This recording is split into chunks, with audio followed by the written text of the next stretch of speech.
তুমি যখন কাজে যাও দুলাভাই তখন আমাকে বলে চল আমরা রুমে গিয়ে গল্প করি, সিনেমা দেখি। তুমি বাসায় না থাকলে দুলাভাই শুধু আমায় তার রুমে ডাকে আর বলে আমার মাথায় কেমন জানি জিন জিন করে ব্যথা করছে, একটু মাথায় মালিশ করে দিত, তাহলে হয়তো মাথা ব্যথাটা কমে যেতে পারে। দুলাভাই বলে তোর বোন তো সারাদিন অফিসের কাজ থাকে, আমার দেখাশোনা তৈরি করতে হবে। 11 বছরের ছোট বোনের মুখে এমন কথা শুনে থমকে দাঁড়ায় মৃত্যু। বোনকে কাছে টেনে নিয়ে মাথায় হাত বুলিয়ে জিজ্ঞাসা করে, হ্যাঁ না বলি না, আমার কি করে এইসব? উনি তোমার ভাইয়ের মতো, তোমায় অনেক স্নেহ করে। এই দিন তুমি কাজে যাওয়ার পর দুলাভাই আমারে কইল হয় না পানিতে, আমি পানি নিয়ে যেতে আমাকে বলল তোর অনেক টাকা দিন, তুই স্কুলে গিয়ে ফুচকা খাবি, বন্ধুদের নিয়ে ঘুরতে পারবেন, তুই শুধু আমার একটা কথা লাগবে। দুই ভাই কি বলতে চায় তা না শুনে আমি চলে এলাম। মৃত্যু চমকে উঠল, কি শুনছে ছোট বোনের মুখে এসব? একমাত্র ছোট বোন হয় না, বাবা মা ছোট থাকতেই মারা যায়। বাসায় বাসায় কাজ করে দুজনের পেট চালাত মৃত্যু। একদিন শাকিলের সাথে পরিচয়। শাকিল ছিল কেয়ারটেকার, সেই বাসায় কাজ করত, কিন্তু প্রথম প্রথম লজ্জার কথা বলতে পারত না শাকিলের সাথে। আস্তে আস্তে দুজনের প্রেম করে তারপর বিয়ে। বিয়ের পর থেকেই হয় না ওদের কাছে। 1 বছর হয়েছে। মৃত্যু আসে শাকিলের বিয়ে। নিতু সরকার হলে রান্না সেরে চলে যায় কাজে। শাকিল যে বাসার কেয়ারটেকার সে বাসায় ঘর উঠিয়ে থাকতে দিয়েছে মালিক, তাই শাকিল সারাদিন বাড়িতে থাকে। হয় নাকি একটা স্কুলে ভর্তি করেছেন নিতু। সকাল থেকে 12টা পর্যন্ত স্কুল, বাকিটা সময় ঘরের টুকটাক কাজ করে। হ্যাঁ না দেখতে চমৎকার, কিন্তু মৃত্যু দেখতে তেমন সুন্দর ছিল না। তাছাড়া বাকিটা দুই বোনের একরকম দেখতে। কিন্তু ইদানিং হয় না, একটু বেড়ে উঠেছে। 12 বছরে পা দিয়েছে সেদিন। শাকিল দিন দিন হেনার দিকে অন্যরকম দৃষ্টিতে চেয়ে থাকে, যেটা হয় না পছন্দ করত না। মৃত কাজে গেলে এটা ওটার বাহানা রুমে ডাকে হেনাকে শাকিল।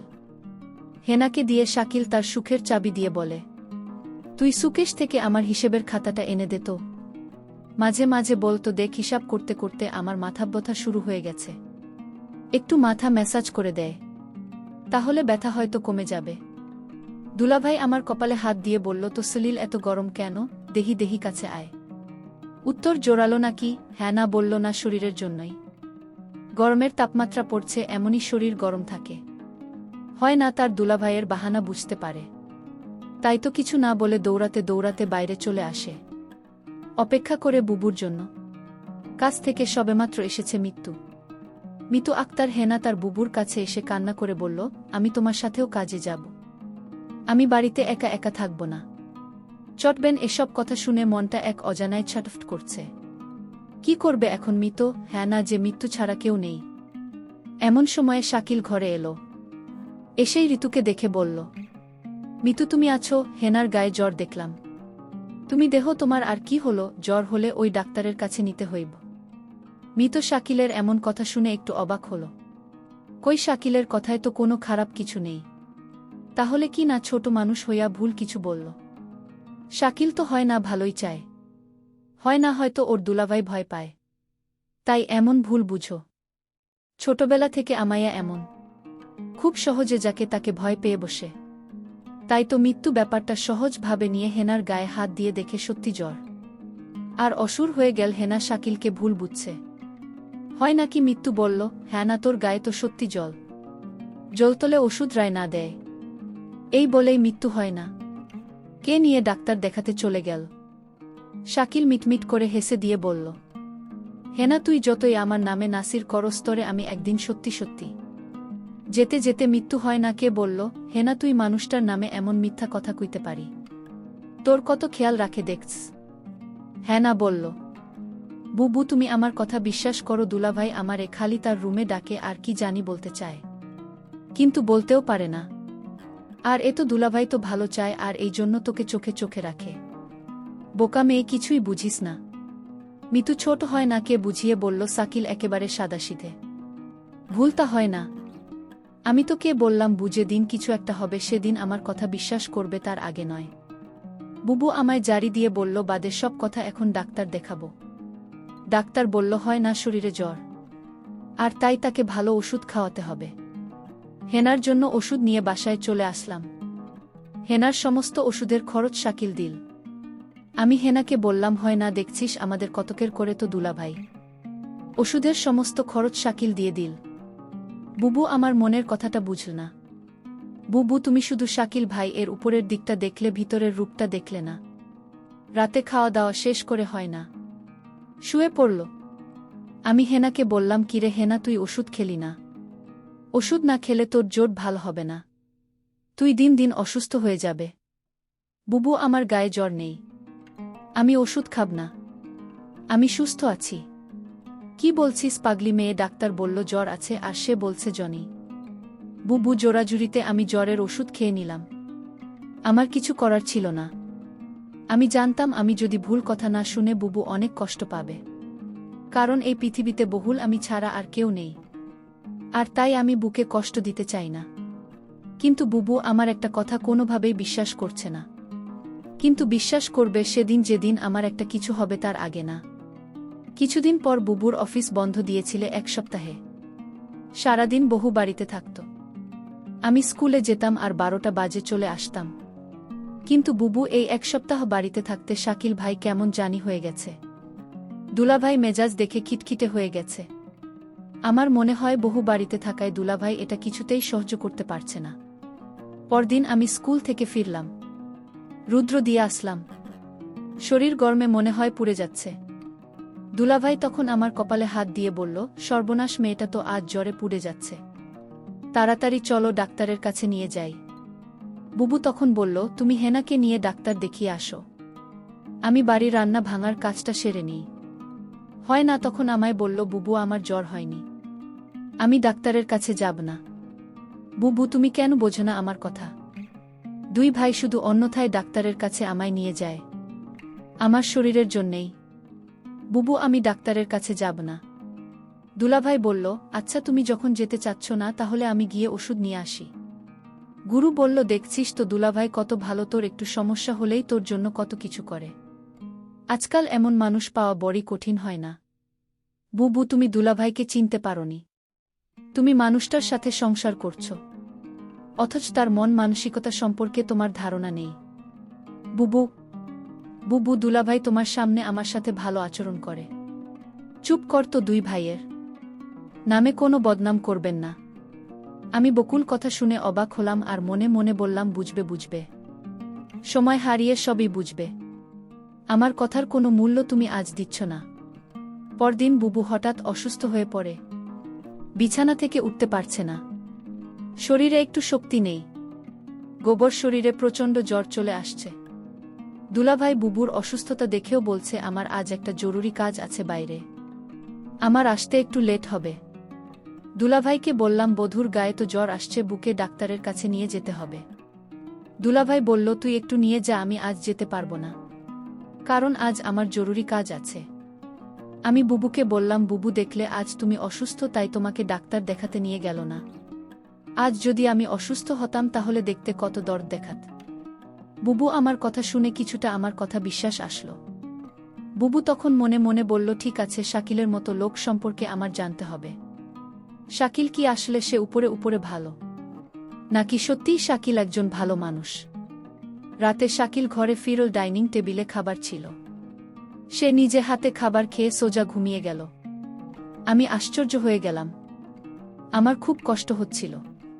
শাকিলা মা অসুস্থ দেখে গেল, অথচ একবারও জিজ্ঞেস করল না, তোমার কি জ্বর কমেছে? শাকিল জানি কেমন হয়ে গেছে, অথচ গতকাল আমার বোনের জ্বর আসলো, তার প্রতি সে কত নাকের দেখাল।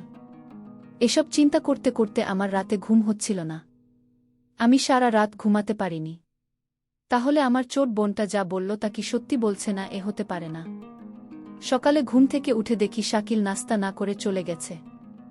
আমি তাকে ফোন করছিলাম, সে ফোন ধরে বলল, আমি একটা কাজে আছি, আমি তোমায় পরে কল দিচ্ছি। আমি তখন শাকিলকে বলতে চেয়েছিলাম, শাকিল আমার 2 দিন ধরে জল, আমার জন্য কিছু ওষুধ নিয়ে এসো। সেটা বলার আগে সে ফোন কেটে দিল। আমি ভাবলাম কিছুক্ষণ পর আবার ফোন দেব। প্রায় 2 ঘন্টা পর আমি শাকিলকে ফোন করলাম। আমি বললাম, 2 দিন ধরে আমি অসুস্থ, তুমি আমার খোঁজ রাখোনি কেন? শাকিল বলল, আরে আমি এই 2 দিন একটু বিজি ছিলাম, তাই কোনো খোঁজ রাখতে পারিনি। তারপর আমি বললাম, যদি পারো তাহলে আমার জন্য কিছু ওষুধ নিয়ে এসো। ঠিক আছে আমি নিয়ে আসব, এখন ফোন রাখ। আমার মনে হলো আমি তাকে ফোন দিয়ে বিরক্ত করেছি। একদিন রাতে শাকিল ঘুমাচ্ছিল। হঠাৎ মধ্যে রাতে দেখি শাকিলের রুমে নেয়। আমি রুমের চারদিক ভালো করে খুঁজতে লাগলাম। কোথাও শাকিলকে দেখতে পেলাম না। তারপর দরজা খুলে রুম থেকে বের হয়ে দেখলাম হয় না দরজার কাছে গিয়ে হেনাকে ডাকছে। আমি বললাম, শাকিল তুমি হয় নাকে ডাকছো কেন? শাকিল আমাকে দেখে চমকে গেল। শাকিল বলল, আর বলো না, হয় না ঘরে আমার ল্যাপটপটা রাখা ছিল, তাই হেনাকে ডাকছি। কারণ ল্যাপে অনেক হিসেব পড়ে রয়েছে, তা আজ রাতের শেষ করে অফিসে জমা দিতে হবে। শাকিল তুমি আমার সাথে মিথ্যা বলো না। আমি জানি তুমি জব করো না, আর তাহলে তোমার অফিসে কিসের কাজ? মিতু তুমি আমার মুখের উপর তর্ক করো না। আমি যা বলেছি তাই সত্যি, আমি নতুন একটা অফিসে জব নিয়েছি। আমি তার সাথে আর কথা বাড়ালাম না। শাকিলের প্রতি আমার সন্দেহ মাত্রাটা বেড়ে চল। এখন শাকিলকে আমার তেমন বিশ্বাস হয় না। কখন কি করে বসে তার কোনো ঠিক নেই। আমি শাকিলকে বললাম, যেহেতু তুমি একটা চাকরি পেয়েছ তাহলে আমার আর কাজের দরকার কি? আমি না হয় বাসায় থাকলাম, তুমি চাকরি করো। শাকিল তখন আমায় ধমকের সুরে বলল, তোমার জীবন রয়েছে, তার লেখাপড়ার খরচ কি আমি দিব? তুমি তোমার কাজ করো, আমি আমার কাজ করি। শাকিলের কথা শুনে বুঝতে পারলাম তার আসল চেহারাটা বের হয়ে আসছে ধীরে ধীরে।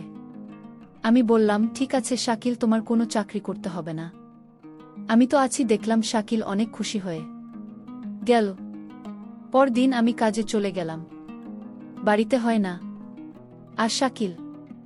আমার এই দিন কাজে কিছুতেই মন বসছিল না, কারণ আমার খুব চিন্তা হচ্ছিল আমার বোনটাকে নিয়ে। আমি যেখানে কাজ করতাম সেই মালিককে বললাম, আজ আমায় একটু আগে ছুটি দিয়ে দেন, আমার বাসায় একটু সমস্যা।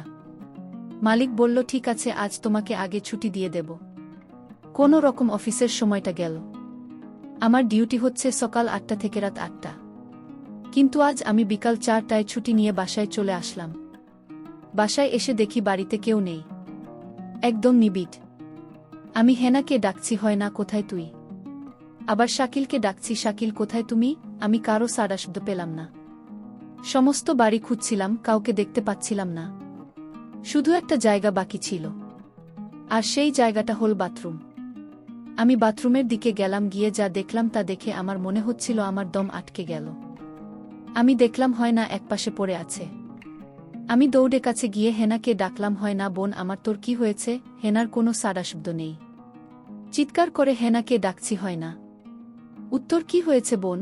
আমি কথা দিচ্ছি আমি আর কোনোদিন তোদের বাসায় একা রেখে কাজে যাব না। লক্ষ্মী বোন আমার, তুই আমার সাথে রাগ করিস না। হয় না মুখ দিয়ে কোনো কথাই বেরোচ্ছিল না। একটা সময় বুঝতে পারলাম হয় না আর নেই। হ্যাঁ না আমার সাথে অভিমান করে চলে গেছে। হ্যাঁ না মরে গেছে। আমি কাঁদছিলাম আর বলছিলাম, হয় না বোন আমার, তুই একবার উঠে যে, আমি কথা দিচ্ছি এখনই তোকে নিয়ে অন্য কোথাও চলে যাব। হ্যাঁ না আমার কথা শুনছিল না। শুনবে কি করে, সে তো মরে গেছে। আমি হেনার হাতে একটা চিঠি দেখতে পেলাম। চিঠিটা তার হাত থেকে নিয়ে খুলে দেখলাম। চিঠিতে লেখা ছিল, বুবু তুমি আমার কথা বিশ্বাস করছিলেন না। আমি অনেক কষ্ট নিয়ে দুনিয়া থেকে চলে গেলাম। এর কারণ হলো আমার দুলাভাই। বহু তুমি আমাকে ক্ষমা করে দিও। আর তোমার প্রতি একটা অনুরোধ, তুমি শাকিলকে ছেড়ে চলে যেও, তা না হলে আমার আত্মা শান্তি পাবে না। আমার আর বুঝতে বাকি রইল না কেন হয় না দুনিয়া ছাড়ল। কি ঘটেছিল? আমার বোন ঠিকই বলেছিল, বুবু তুমি সময় হারিয়ে সব বুঝবে। আজ আমার বোনের কথার ফল আমি পেয়ে গেলাম, কিন্তু আমি এর শেষ দেখে ছাড়ব। আমি শাকিলকে খুঁজতে লাগলাম। আমি শাকিলকে কোথাও খুঁজে পাচ্ছিলাম না। তারপর আমার বোনের হাতে চিঠি দিয়ে শাকিলের নামে মামলা করলাম। শাকিলের সারা জীবনের জেল হয়ে গেল। বন্ধুরা, আমি কষ্ট করে তোমাদের জন্য গল্প তৈরি করি। যদি গল্পটি ভালো লাগে তাহলে ভিডিওতে একটি লাইক করে পাশে থাকবেন। আর এরকম নতুন নতুন গল্প পেতে আমার চ্যানেলটি সাবস্ক্রাইব করে পাশে থাকবেন। ধন্যবাদ।